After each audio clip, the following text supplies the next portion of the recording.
183 tanks. That's how many the Americans lost in a single week across the mountains of central Tunisia. 183 tanks burning, abandoned, or captured across a 50-mile corridor of retreat that stretched from the eastern dorsal to the western dorsal of the Atlas Mountains.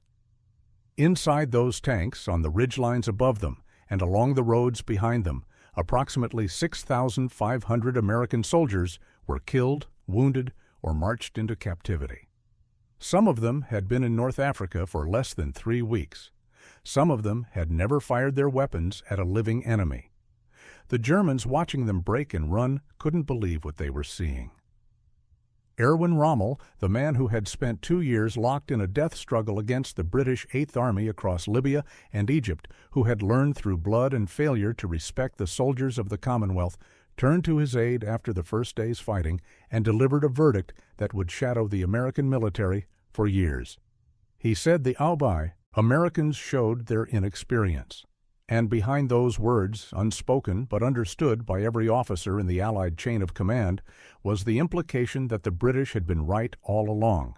The British had warned them, not publicly, not loudly, but in the quiet corridors of coalition planning rooms and in the carefully worded assessments that passed between London and Washington through the autumn of 1942, the message had been consistent.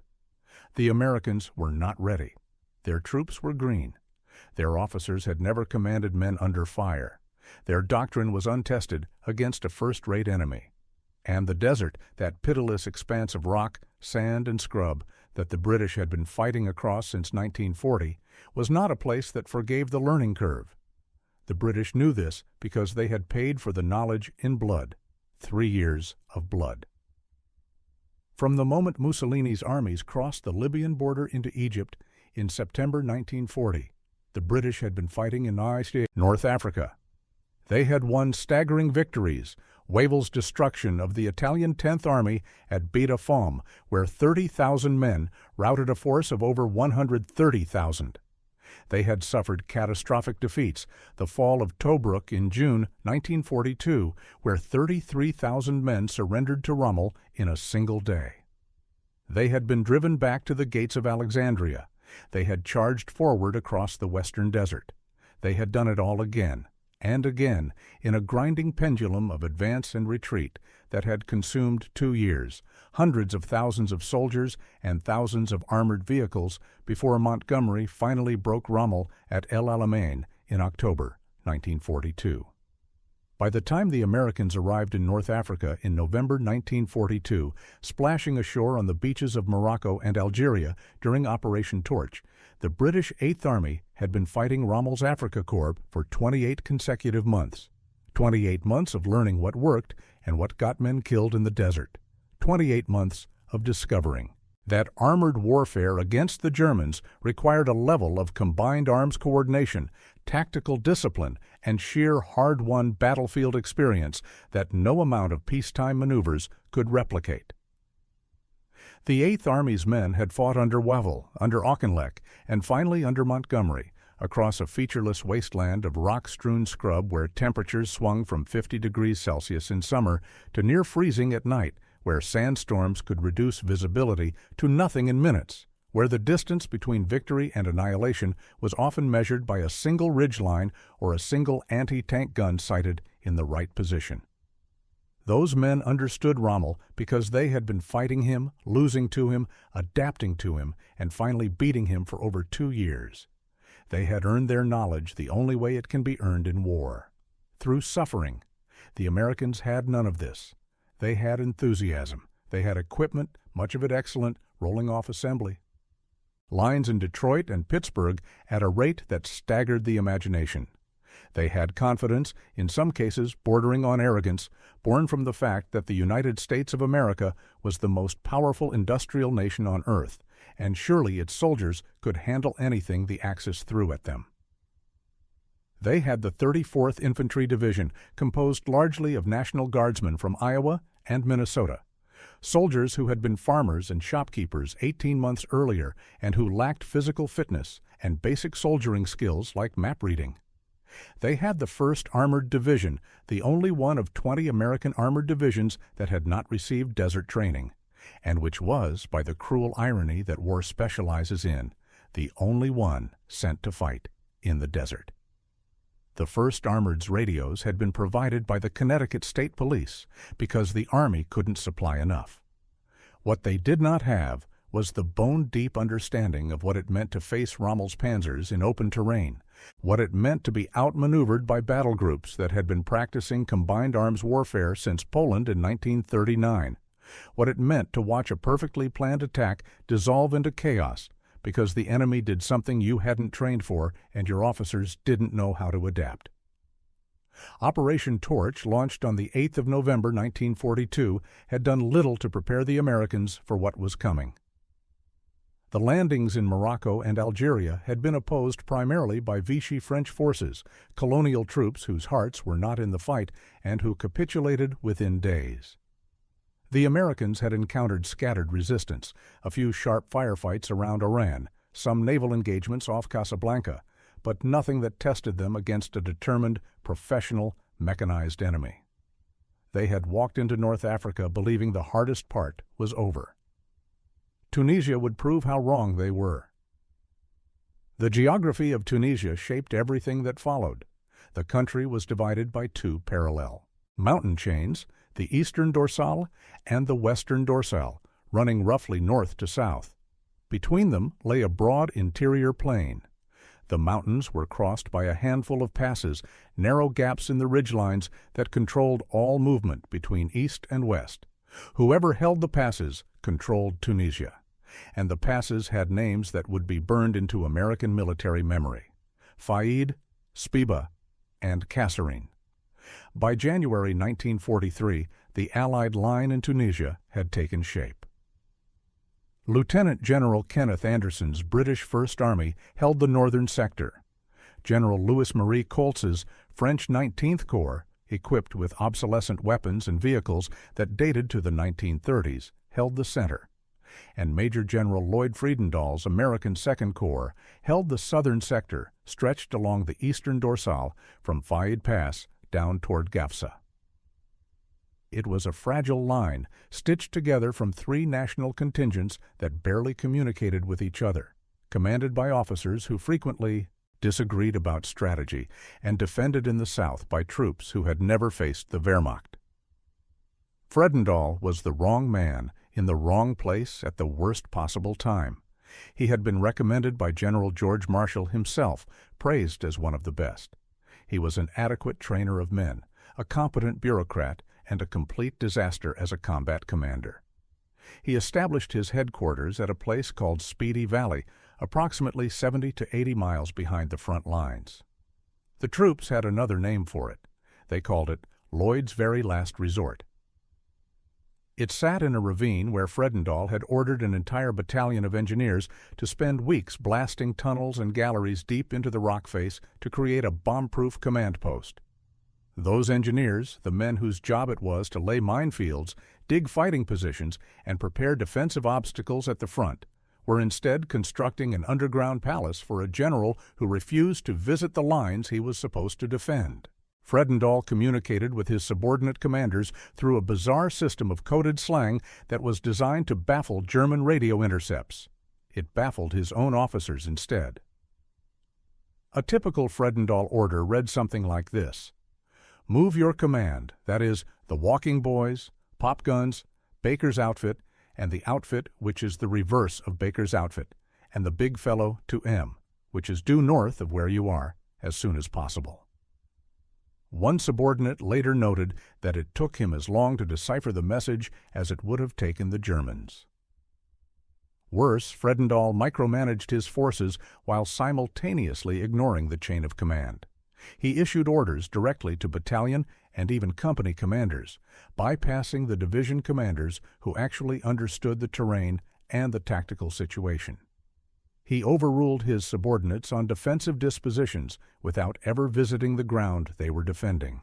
He scattered his units across the Eastern Dorsale in isolated island positions on hilltops that were too far apart to support each other, too far from their artillery, and too exposed to be reinforced if attacked.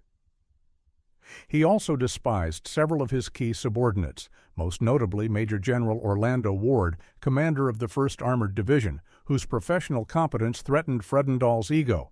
And he loathed the British, a sentiment that poisoned his working relationship with Anderson and created gaps in the Allied defensive line that the Germans would exploit with devastating efficiency. The British, for their part, had their own problems.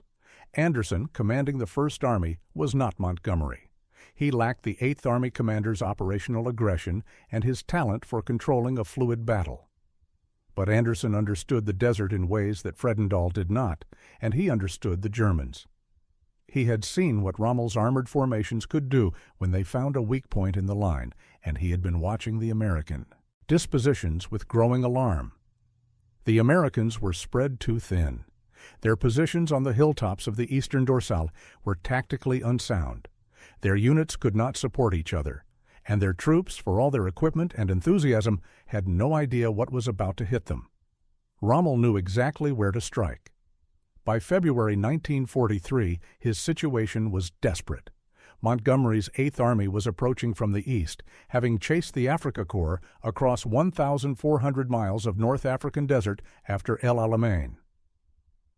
The Mareth Line, a series of French-built fortifications in southern Tunisia, was his last defensible position against Montgomery. But the Americans and British pressing from the west threatened to trap him between two armies. Rommel, always the gambler, decided to strike first, and he chose the weakest point in the Allied line, the inexperienced American 2nd Corps. The blow fell on February 14, 1943. On Valentine's Day. At 4 in the morning, elements of the 10th and 21st Panzer, divisions, approximately 140 tanks, advanced through Faid and Maizila passes under the cover of a sandstorm. Their target was Sidi Bou Zid, a small village in the interior plain where Fredendall had positioned elements of the 168th Regimental Combat Team from the 34th Infantry Division and Combat Command A of the 1st Armored Division. Eisenhower himself had inspected these positions just 3 hours earlier. He had driven away into the darkness before the German tanks began to move.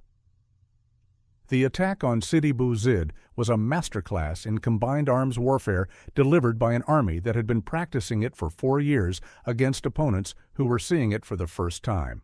The two panzer divisions advanced in converging columns, one from Faid Pass to the north, one from Maizila Pass to the south. They bypassed the American infantry positions on the hilltops, Jebel Lasouda, Jebel Ksaira, isolating them, cutting them off from reinforcement or retreat, and drove straight into the valley, where the American armor was positioned. The American tanks fought. Nobody who was there would deny that.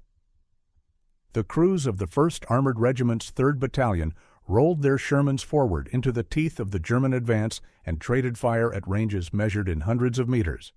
But they were outnumbered, outmaneuvered, and outfought by an enemy that understood how to use terrain, how to coordinate tanks with anti-tank guns and infantry, and how to set an armored ambush that turned a flat valley into a killing ground.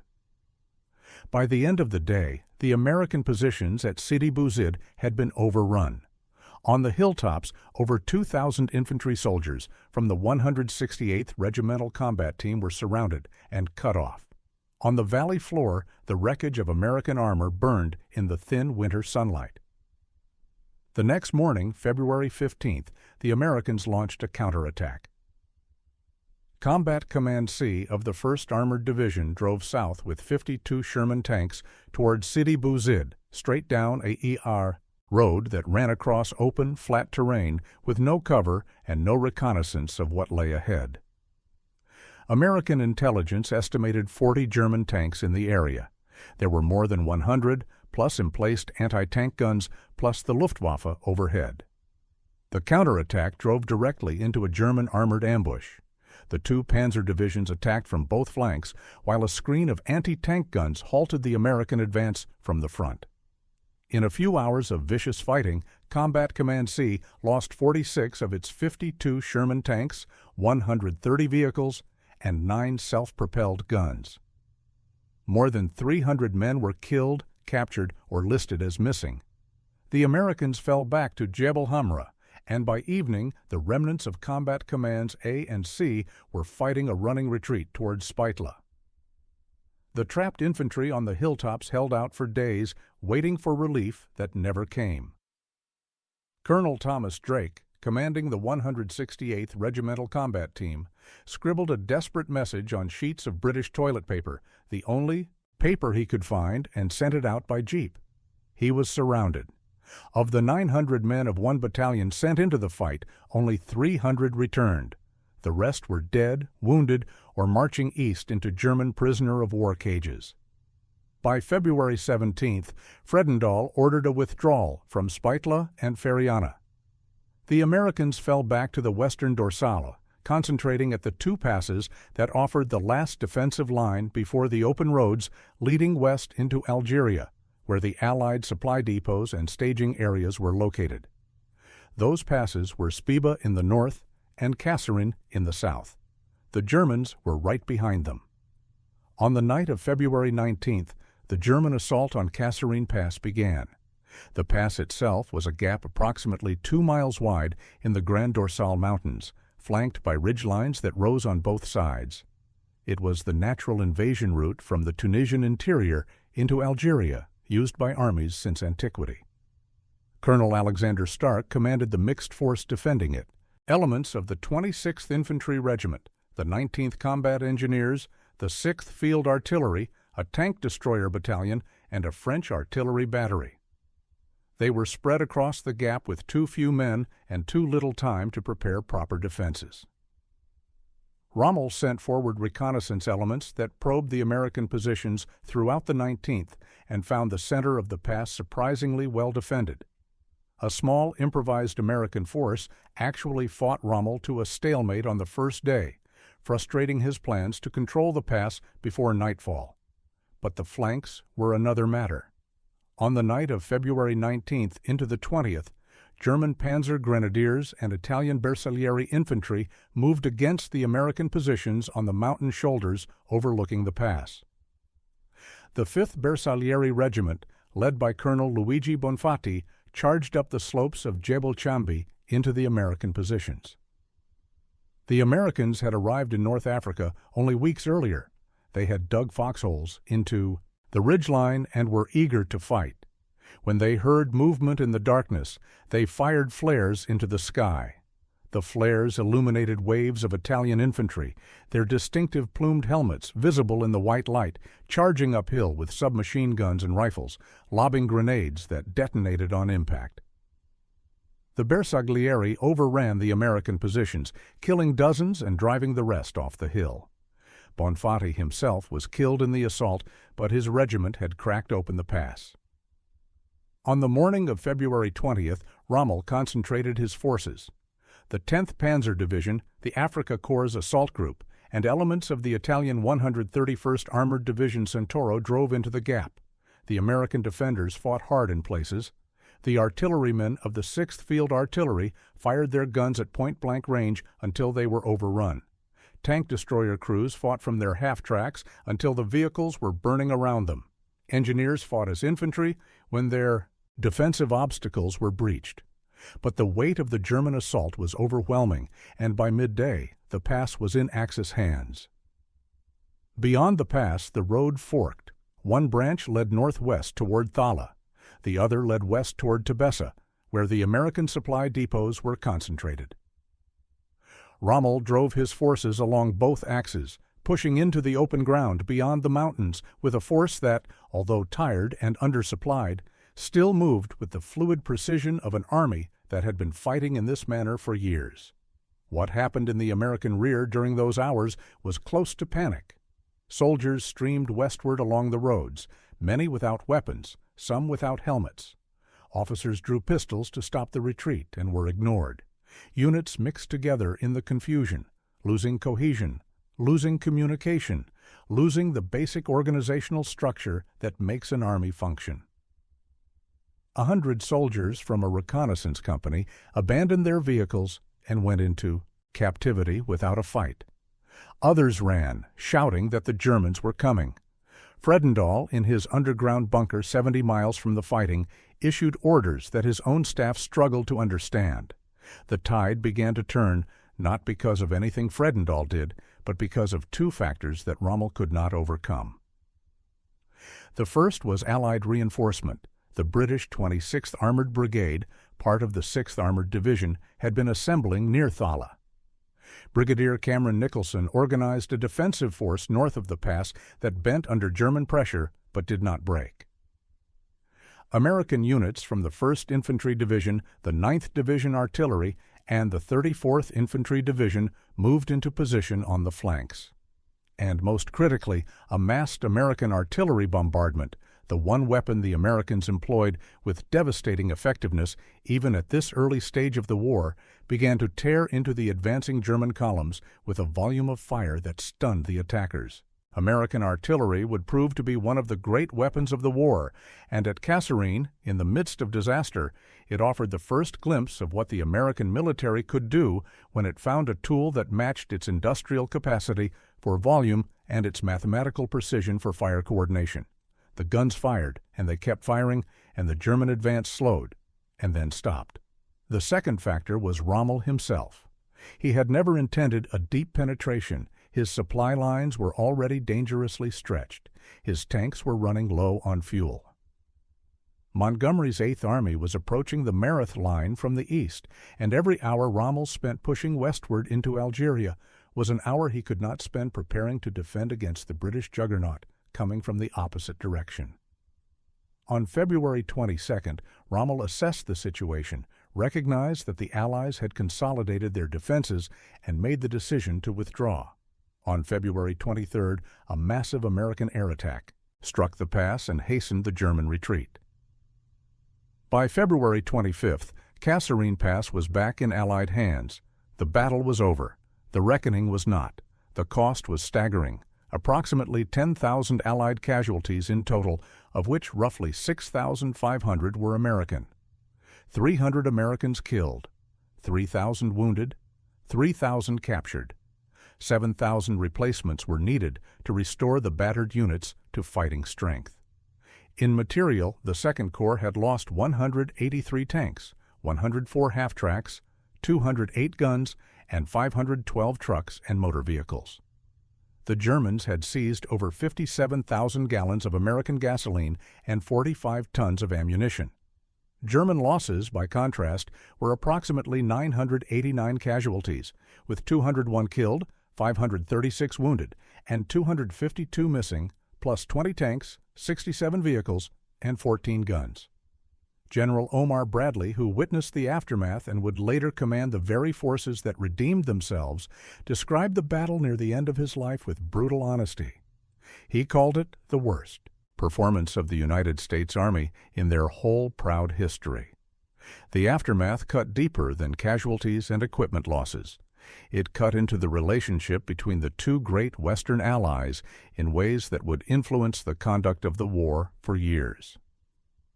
The British had been fighting in the desert since 1940. They had learned their lessons the hard way through Gazala and Tobruk and the long, grinding retreat to Alamein. They had developed an institutional understanding of combined arms warfare against the Germans that was written not in doctrine manuals, but in the scars on their surviving vehicles and the graves of their dead. And they had watched with a mixture of sympathy and exasperation as the Americans made many of the same mistakes the British themselves had made 2 years earlier, but compressed into a single catastrophic week. Kasserine confirmed what many British officers had privately believed since the Americans entered the theater, that the United States Army, for all its material abundance and fighting spirit, was not yet ready for the kind of war that the desert demanded. The British had warned, through channels both formal and informal, that American units needed more training, better leadership, and above all, more time to acclimate to the reality of fighting a professional enemy in hostile terrain. Those warnings had been heard but not heeded, partly because the Americans were understandably reluctant to accept advice from allies they suspected of wanting to keep them subordinate, and partly because the political pressure to get American troops into combat was immense. The American response to Kasserine, however, demonstrated something that the British, for all their experience, had not fully anticipated. The speed and thoroughness with which the United States Army reformed itself after the disaster was extraordinary. Eisenhower moved within days. He created the 18th Army Group under General Harold Alexander as a unified Allied command structure. He sent Major General Ernest Harmon to assess the situation at 2nd Corps. Harmon arrived at Fredendall's bunker at 3 in the morning and found a broken man. Fredendall handed Harmon a note, authorizing him to take charge, said, "The party is yours," and went to bed. Harmon stabilized the front and reported back to Eisenhower with 4 words that sealed Fredendall's fate. He was no damn good.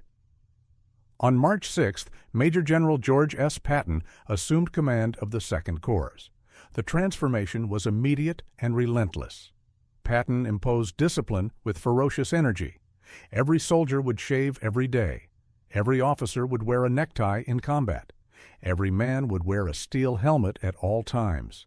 Anyone caught violating the uniform standards would be fined. Patton understood with an instinct that amounted to genius that discipline in small things was the foundation of discipline in large ones, and that an army that looked like a fighting force would begin to act like one. He also addressed the tactical deficiencies that Kasserine had exposed. Units would no longer be scattered across hilltops in isolated positions. Combined arms coordination between infantry, armor, artillery, and air support would be practiced until it became instinctive. Officers would lead from the front, not from underground bunkers 70 miles behind the lines, and the troops would train relentlessly in the kind of aggressive, coordinated maneuver warfare that the Germans had been practicing for years. The results came fast. On March 23rd, just 17 days after Patton took command, the 2nd Corps fought the Germans at El Guitar. This time, the Americans held their ground. The 1st Infantry Division, dug in on commanding terrain with massed artillery support, broke a German armored counterattack and inflicted significant casualties on the 10th Panzer Division. It was not a pretty victory. It was not a complete victory. But it was proof that the American soldier, properly led and properly deployed, could stand against the best the Wehrmacht could send. The broader lessons of Kasserine extended beyond the immediate reforms. The American military institutionalized the process of learning from failure in ways that would pay dividends across the entire war. Training programs at home were revised to incorporate the tactical realities exposed in Tunisia. Equipment deficiencies were addressed, including the recognition that half-track-mounted tank destroyers were death traps against experienced panzer crews. The personnel system was overhauled. The Tunisian campaign produced a systematic culling of senior officers who had proven unfit for combat command.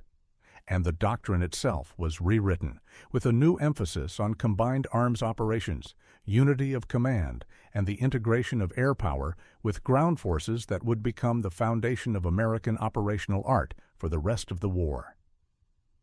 Rommel himself, who had dismissed the Americans after Kasserine, was forced to revise his assessment within weeks.